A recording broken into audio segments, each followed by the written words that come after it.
শ্রদ্ধেয় প্রাথমিক বিদ্যালয়ের শিক্ষকগণ, বিশেষ করে আপনারা যারা পিইএসপি এমআইএস পোর্টালে উপবৃত্তি সংক্রান্ত কাজগুলো করে থাকেন, আপনারা জানেন যে প্রাথমিক উপবৃত্তি 2025 সালের জানুয়ারি থেকে জুন 2025 সময়ে যেসব বিদ্যালয়ে চাহিদা পেন্ডিং রয়েছে তাদের বিদ্যালয় ভিত্তিক শিক্ষার্থীর চাহিদা প্রস্তুত, যাচাই বাছাই ও অনুমোদন করার জন্য সর্বশেষ 17 ফেব্রুয়ারি 2025 পর্যন্ত সকল বিভাগের জন্য উন্মুক্ত ছিল বলে নোটিশ জারি করা হয়েছিল। কিন্তু সার্ভার সমস্যাজনিত কারণে যথাযথভাবে সম্পূর্ণ করা সম্ভব হয়নি।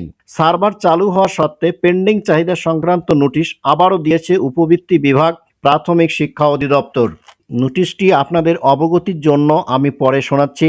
অদ্য 17/2/2026 তারিখ দুপুর 2 ঘটিকা থেকে চাহিদা অপশন চট্টগ্রাম, বরিশাল, খুলনা এবং সিলেট বিভাগের জন্য চালু করা হয়েছে।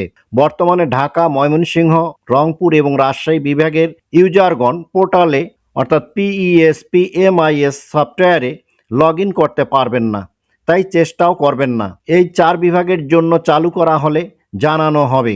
উপবৃত্তি বিভাগ, প্রাথমিক শিক্ষা অধিদপ্তর, 17/2/2026 খ্রিস্টাব্দ। প্রাথমিক উপবৃত্তি বিভাগে পরবর্তীতে নোটিশ জারি করা হলে আবারও আপনাদের জানানোর প্রত্যয় ব্যক্ত করে আজকে এই পর্যন্ত। সকলকে ধন্যবাদ।